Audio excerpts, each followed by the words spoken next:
If you're tuning in online, thanks for being part of our online campus. Hello, Mom. My mom's in a new place.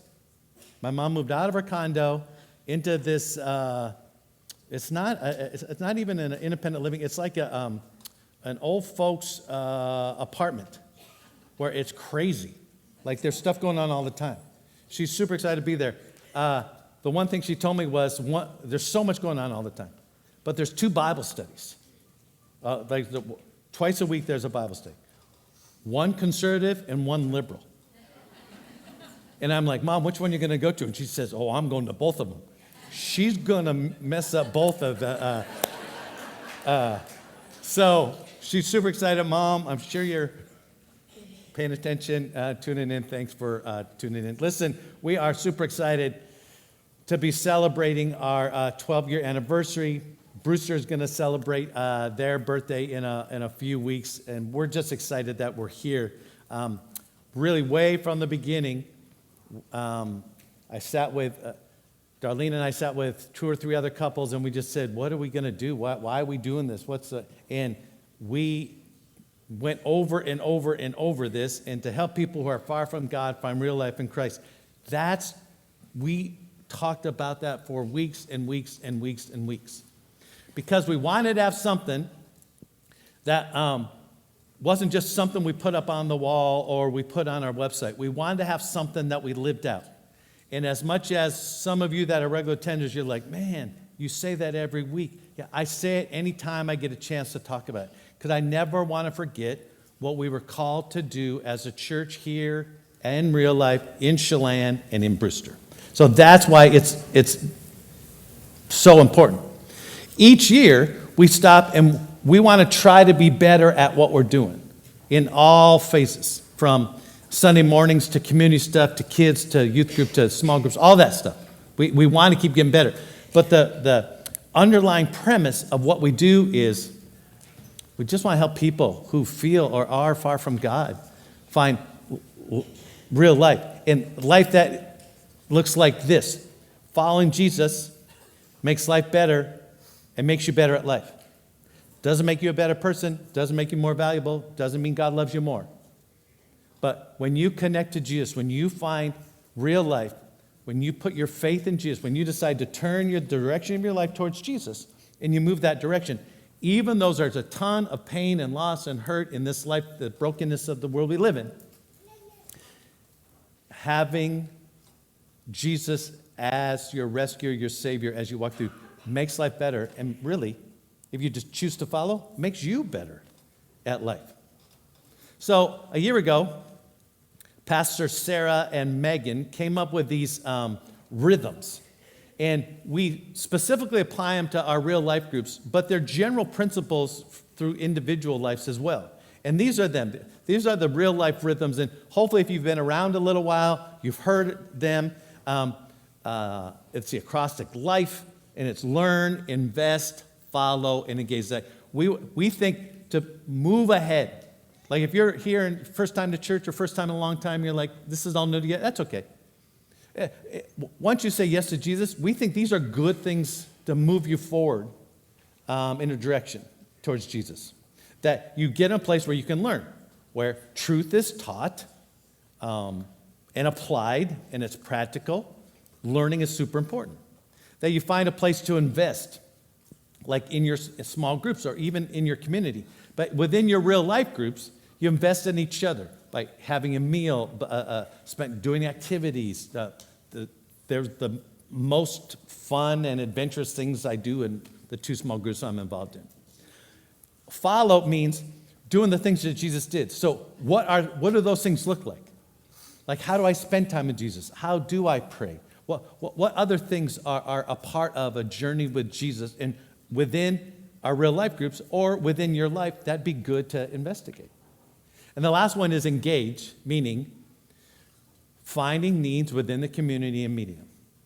Or finding needs within your own group and meeting those. Instead of just taking and taking and taking, the engage part is, what are the needs and what should we do? Before people come to you with the need, we want to find them and meet them ahead of time. So that's kind of where we're at right now on as we turn 12. We're going into year 13, and you know why that's super cool? Because Taylor Swift's favorite number is 13. Who's with me? Yeah, who cares about that? Dan Marino's number is 13. Let's go. And on October 6th, when we do the open house at the community center, Taylor Swift and Dan Marino will both be there. So please join us then. This morning, I just want to take a couple minutes. I want to continue celebrating what God's done and all of you all that have made real life happen. And I just want to go through the 4 rhythms. And we're going to take today and we're going to talk about the learn rhythm. The learn rhythm immediately, when I hear stuff like that, because of my past in church and my past as a juvenile delinquent student, I'm like, learn. Some of you love to learn, right? I don't know what's wrong with you. Some of you read books. You know what I'm saying? I wouldn't know anything if there weren't podcasts. All my friends, when someone starts to say, hey, Kyle, have you read? They'll stop right there in the sentence because they know, no, of course you didn't. You don't read books.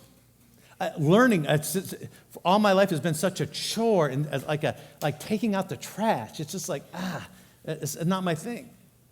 And what happened growing up was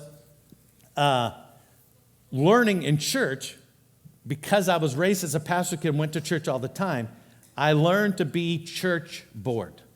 That when I got to church, I loved running around with my friends, and I didn't even mind singing the hymns and stuff. But then when my dad got up to start preaching, and my dad's a pretty good preacher still today, I was just so bored.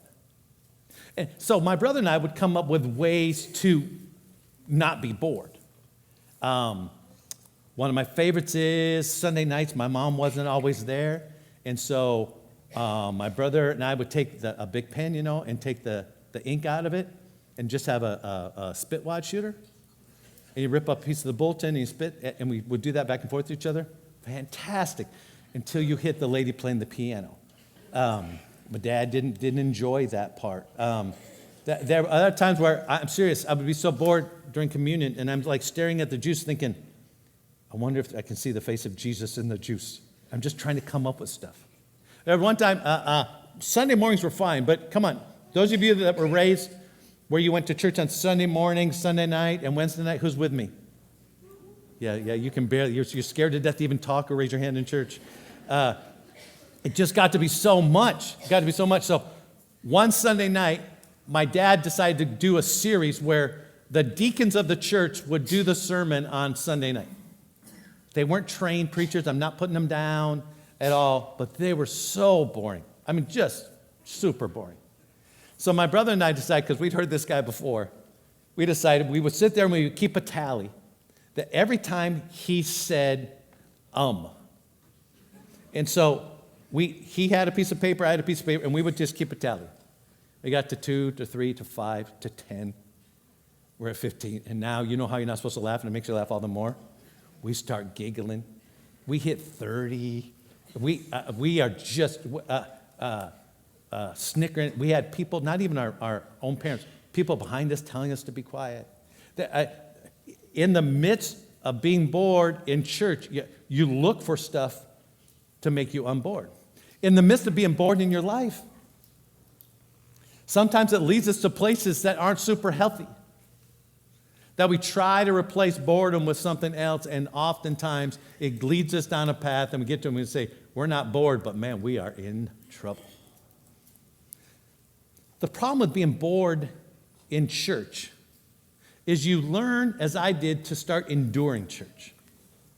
And some of you may be here now and have been a long time because you were involved in church at some time in your life and you're like, yeah, it's just not for me. Maybe it's not boring. You're enduring church because of the people. You think they're hypocritical, judgmental. We talked about that last week. You're enduring church because you don't understand. You're enduring church because it gets in the way of your schedule. You're enduring church because the Dolphins play at 10 a.m. And how are you going to be at church and watch the Dolphins? Impossible. I had a couple friends this year, I don't know why, text me and ask me to be part of their fantasy football team. And I said, I can't do it. I'm so addicted to watching and competing like that that I would be checking my scores up here during a sermon just to see how I was doing. The problem with being born in church, you learn to endure church, then you equate that, you start enduring God. And when you equate your bad church experience with the Creator God who loves you and proved it when he sent his son Jesus, that's a bad day. Because God ain't boring. Representatives of him may be boring. Presentations may be boring. But God's not boring. In fact, a lot of us have got to a place where we got to a place or we were involved with the church or we bumped into other people who claimed to be followers of Jesus, and they had whittled God down into this little pint-sized thing that you could carry around.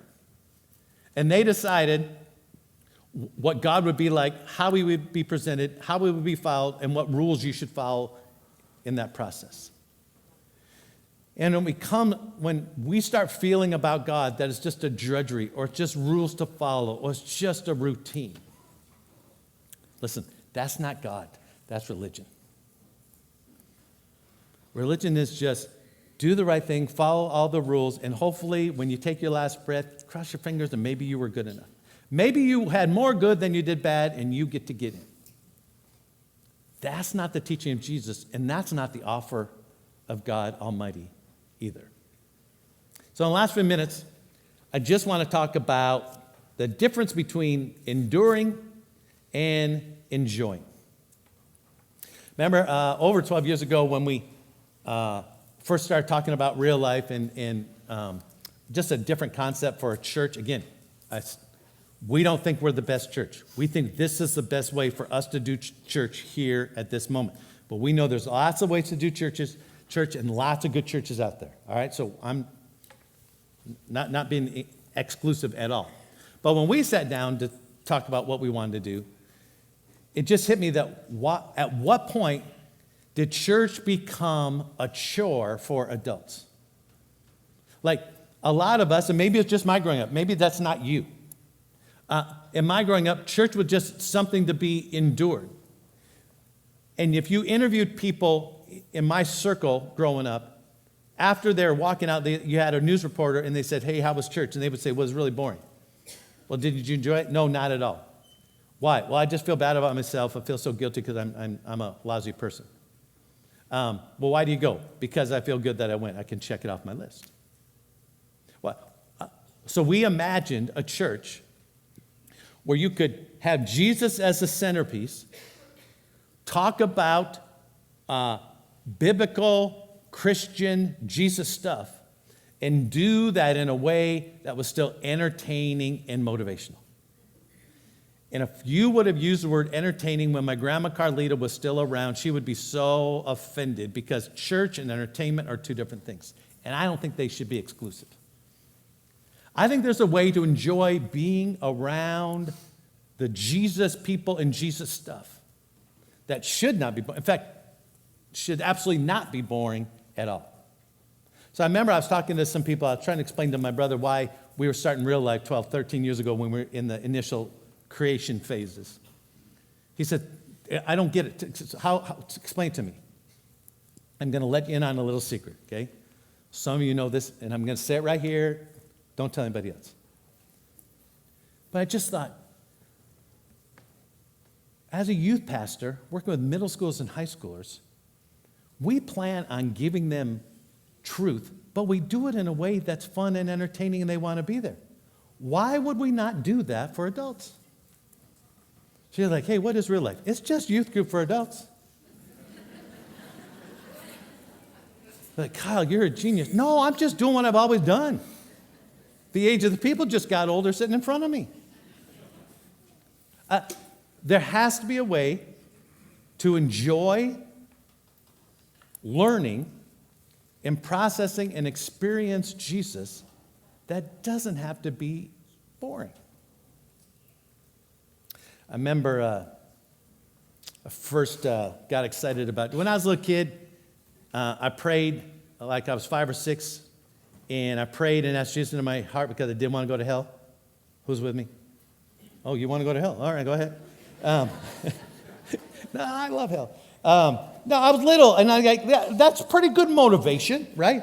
But it wasn't until I was 14 that I met a person and met some people who were super excited about living in this relationship with Jesus, and that was brand new to me. I didn't understand that.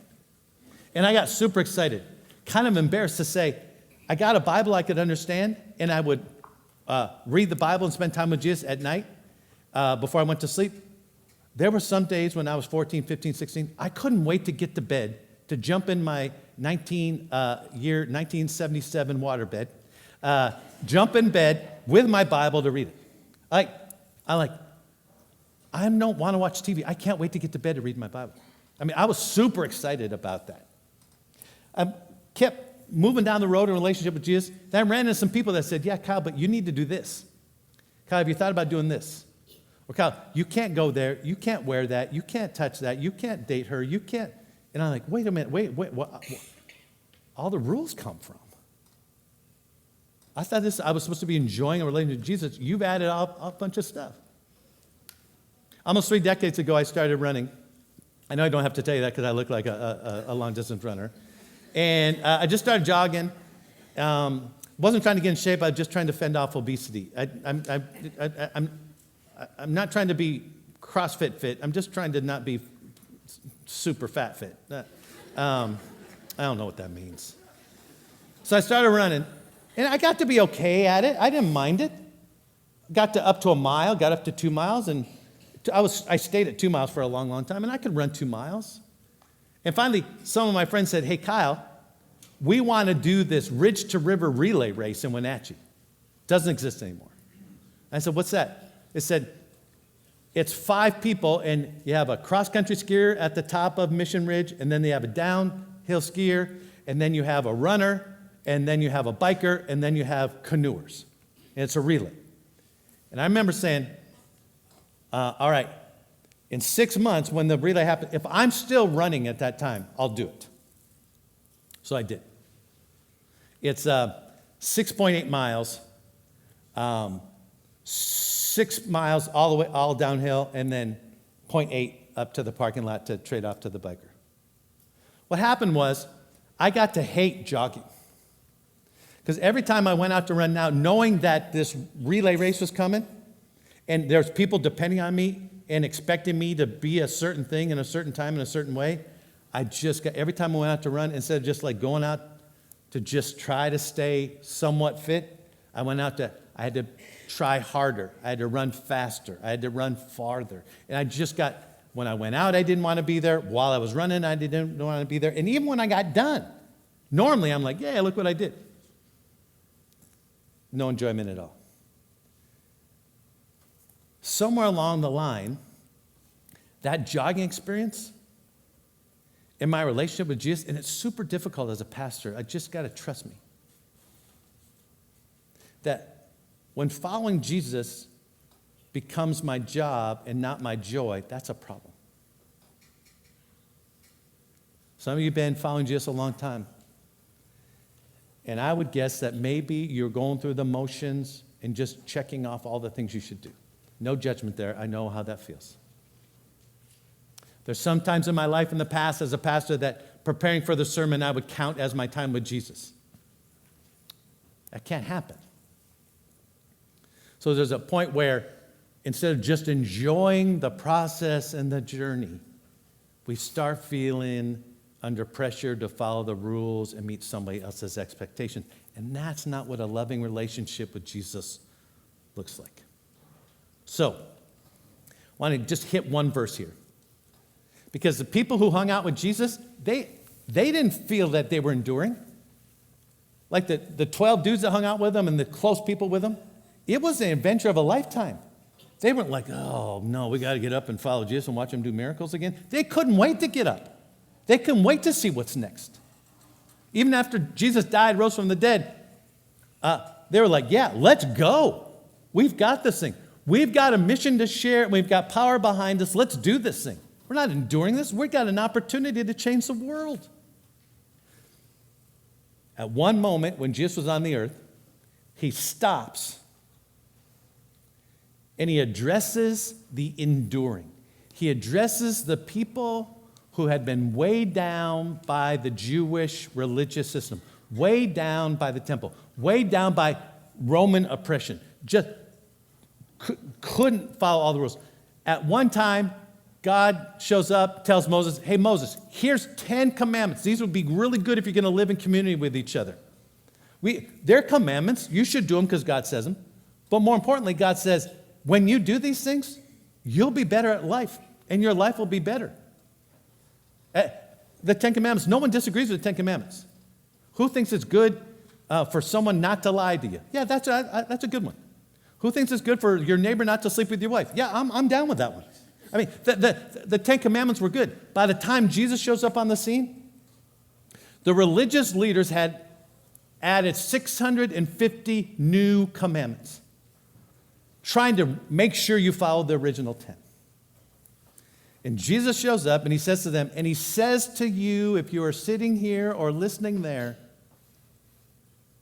and you feel weighed down and burdened, oppressed through loss, through grief, through pain, through turmoil, whatever that is, Jesus says to these people and directly to you, come to me, all you who are weary and burdened, and I will give you rest. Take my yoke upon you and learn from me, for I am gentle and humble in heart, and you will find rest for your soul, for my yoke is easy and my burden is light. These are important words, but more important is the person behind the words. Jesus gives you a personal invitation when he says, come to me. It's like, friend, come on over here. Come to me. It's like, you've been striving. It's not, stop doing that and don't do that. Jesus says, come on over here. Puts his arm around you and says, listen, I got a plan for you. All you who are weary. All you who are burdened. And I'm going to give you rest. Man, who doesn't want that? Who could use a little rest? Just give me a little whoop, whoop. That was all the moms with little kids. They couldn't even get their arm out. They're so tired. It's rest, but soul rest. Like, wouldn't it just be nice that your soul was content? That you didn't need or want or strive for anything? Just says, I have an offer for you. Come on over here. It's a relationship. It's not religion. It's not following all the rules. Jesus says, all you who are weary and burdened, and I will give you rest. It's a freeing offer. The offer is to freedom. The offer is this. Do you want tired or rest? Of course you want rest. Jesus says, listen, I got a plan. I know you're burdened. I know you're weighed down. Maybe it's life, maybe it's church, maybe it's religion, maybe it's your family, whatever that is. But here's the offer. He says, take my yoke upon you and learn from me, for I'm gentle and humble in heart. All of you, especially if you've never been around church much, you're like, what the heck? Everyone listening to his original audience knew exactly what he was talking about. He knew what a yoke was. I didn't. Everyone listening knew what a yoke was. It was an agricultural community. Everyone knew. A yoke is something that looks like this. If you have two oxen, you want to plow your fields, you put a plow behind them, and you'd run the plow. The yoke is that thing, that wood piece that connects the two oxen together. It's a great visual. Because Jesus says, I know you feel overworked. I know you feel weighed down. I know you feel like you're just plowing the field over and over and over again. And not only do you have this weight of this heavy yoke and this guy pulling back in you and sometimes going to give you a whip if it's not, and you are trapped in that yoke, and whoever you're trapped next to, God bless them, right? That Jesus says, take my yoke. I'm going to lead here, but my yoke isn't harsh. My yoke isn't heavy. When you stop and you decide you want to learn, gain more information, practical experience with me, it will be a pleasant, freeing, non-burdensome way to live. It won't be heavy. The problem is, most of the people listening, and maybe some of us here, know that the religious yoke is slavery. You are trapped. Listen, I don't want to be too offensive here, but you get to choose which yoke you put on, and everyone has one in life. The yoke is going to determine where you go and how you live. You can live religiously trying to follow all the rules, and you'll feel imprisoned and trapped and like a slave, and that at the harshest term possible. You could also choose to live your life for yourself. You're like, I'm not a slave. I'm not in prison. I'm doing whatever I want. Eventually, the yoke of doing whatever you want will end you in a prison, and you'll feel like a slave to your mistakes and your sin and the outcomes. Jesus said his yoke leads to freedom. Like, freedom? I got to go to church. I got to read my Bible. I got to cut my hair. I got to shave my head. Freedom? Jesus says, listen, you're not signing up for a set of rules. You're signing up to a relationship. Watch what happens. He says, take my yoke and learn from me. For my yoke is easy and my burden is light. For I am gentle and humble in heart, and you will find rest for your soul. The outcome is refreshing, and it is rest. Let me give you two things. It's a refreshing outcome. Not just rest like I took a nap. But the refreshing outcome is your soul's at peace. You're not striving. You're not struggling. Connecting with Jesus is easy and light. Get this. If you've dozed off or you've been checking to see if the Dolphins are ahead or not, I appreciate that. Pay attention right here. Let me give you two things really quick. Moving from enduring to enjoying. Let me give you two things you need to know. In your journey with Jesus, whether you've been at it a long time or it's something new or on the horizon, if it feels difficult, you're doing it wrong. I'm not saying it doesn't take some stick-to-itiveness. It doesn't take some discipline to follow. I'm not saying that. I'm saying if it feels like a burden, if it feels difficult, if you are weighed down by it, you are not connected with the right Jesus. Listen, I'm not trying to be judgmental and telling you you're wrong or whatever. I'm just saying it doesn't have to be that way. 2, because God is a relationship to be enjoyed, not a religion to be endured.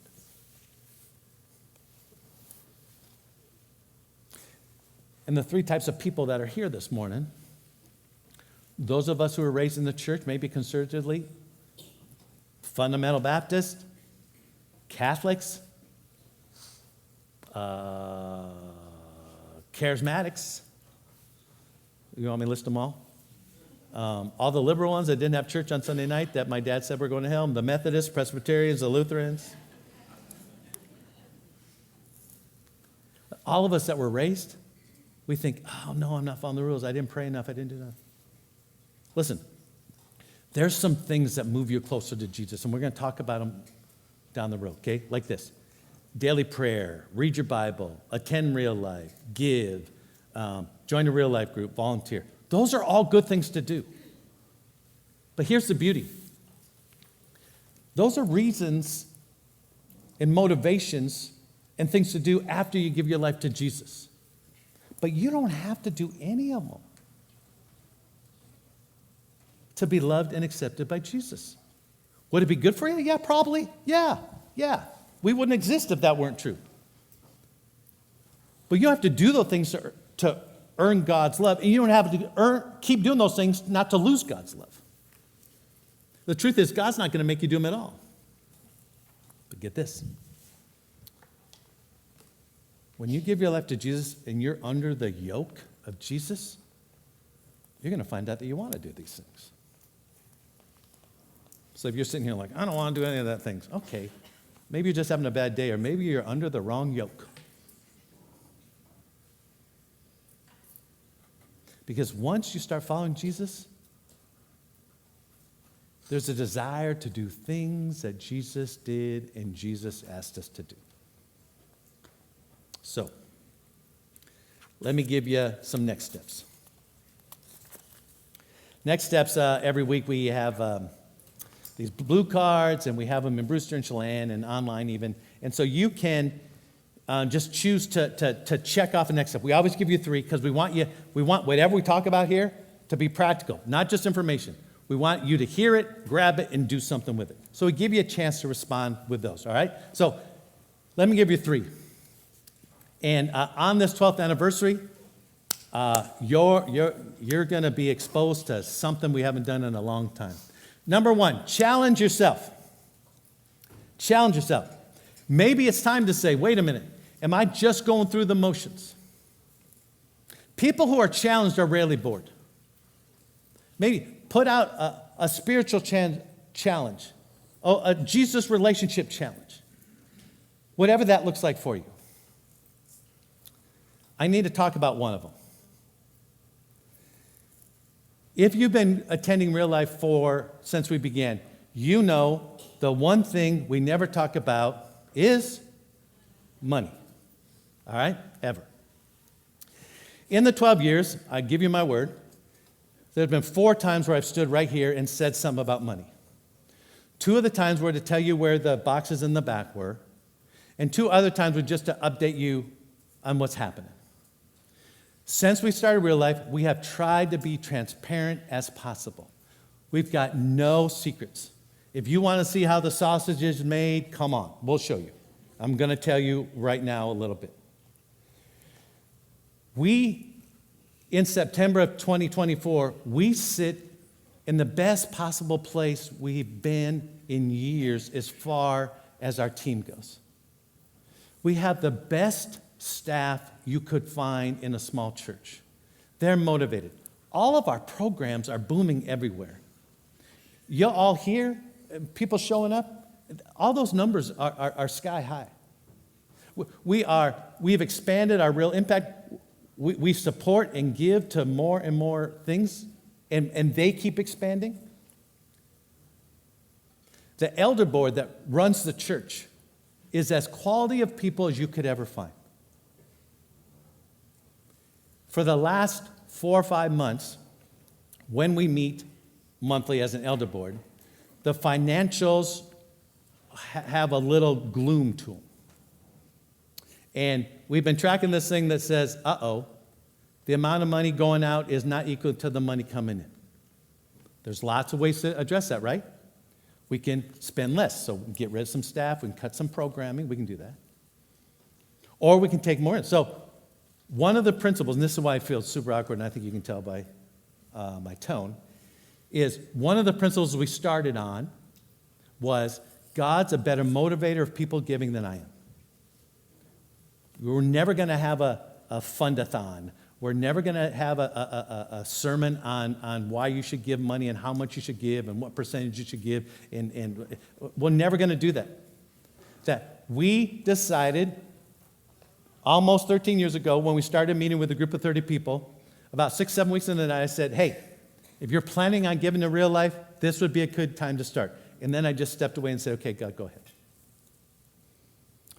So the question is, Kyle, why are you standing here? Do you stop trusting God? No. But the elders feel, and I finally came along with them, that you need to be informed of what's going on. God is going to do what he's going to do. I'm being completely honest and transparent. I don't know when I've ever not been with y'all. There's a season for things. If the season for Real Life ends and something else happens and he moves us to different places, great. I don't think that time is now.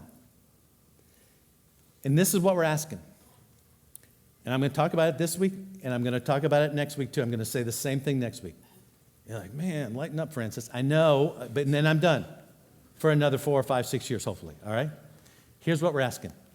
As we, as an elder board, go into planning for next year's budget, and we start that in September, October, November, would you consider, please, just pick an amount and give? I know that sounds so. In every other church, that's a every week's thing. I know for us, it's harsh, but that's why I put it on the screen, and it's coming up right now. Would you just pick an amount and give? Listen, If you're here for the first time, I'm sorry you're here and you think we're all about money.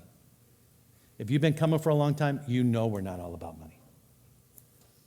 If you've been giving, and many of you do, thank you, thank you, thank you, thank you, thank you, thank you, thank you.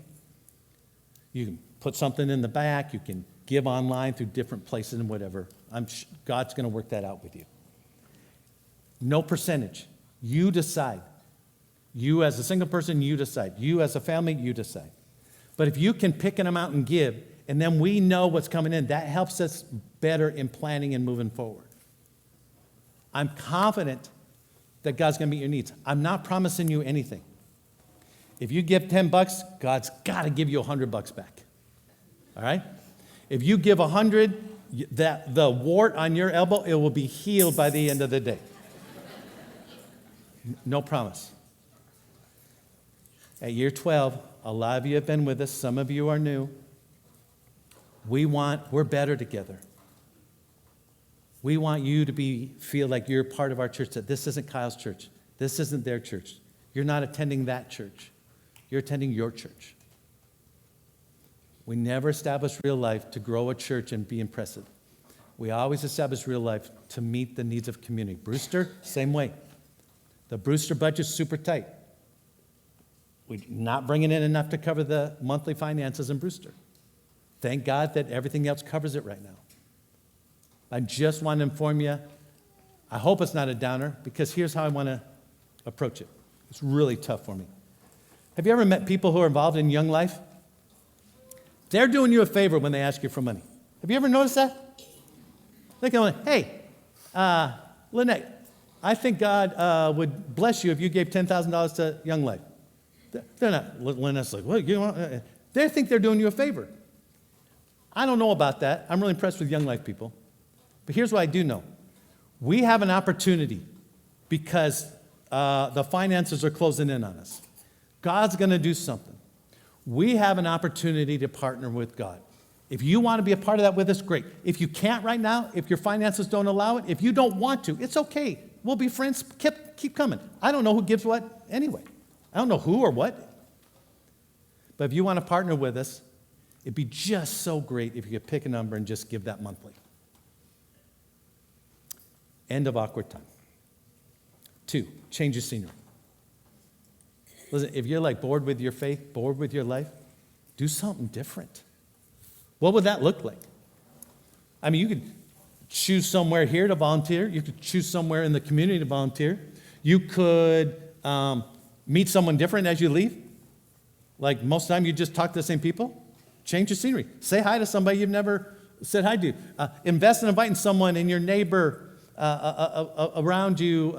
Stop and say hi to somebody you've never said hi to in your neighborhood. It's easy to sit and enjoy and take in, but after a while that gets old. And a change of scenery maybe is what you need.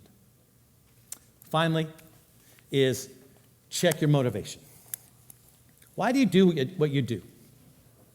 Some of the stuff you have to do, right, in life. But why do you do what you do? Real life is so much more than the sermon. Right? You may come, and whether it's Pastor Graham or me or Billy or Megan preaching, you're like, hey, those guys like the sermon. Man, real life is so much more you than it is us. It's so much you connecting in the community than we connecting on a Sunday morning. I didn't get that. Could you try again? I have a new Apple Watch because I'm rich, and if you keep giving, I'm going to get more Apple stuff.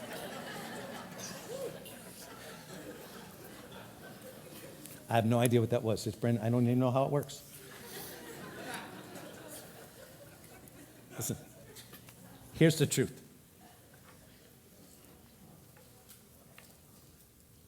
Following Jesus is life-changing. And when you have a relationship with Jesus, it changes your life and has the potential to change the life of people around you. Every morning, I wake up early, very early. The lovely Darlene gets up a little later, so I have a couple hours to myself in the morning, and I do all kinds of stuff. It's time where I spend with Jesus and stuff. But I always use the Message version of the Bible I preach out of the NIV version. I use the Message version in my time with Jesus. When I ran into the same verse we just covered this morning in the Message version, it just jumps off the page at me. And it says this: are you tired, worn out, burned out on religion? Jesus says, come to me. Get away with me and you'll recover your life. I'll show you how to take a real rest. Walk with me and work with me. Watch how I do it. Then he says, as you come to me, learn the unforced rhythms of grace. Just says, I'm not going to lay anything heavy or ill-fitting on you. Keep company with me, and you'll learn to live freely and lightly. You may be hearing like, I don't even understand what that is, but wouldn't you love to live freely and lightly? Winsomely? Connecting and following Jesus is the best way to do that.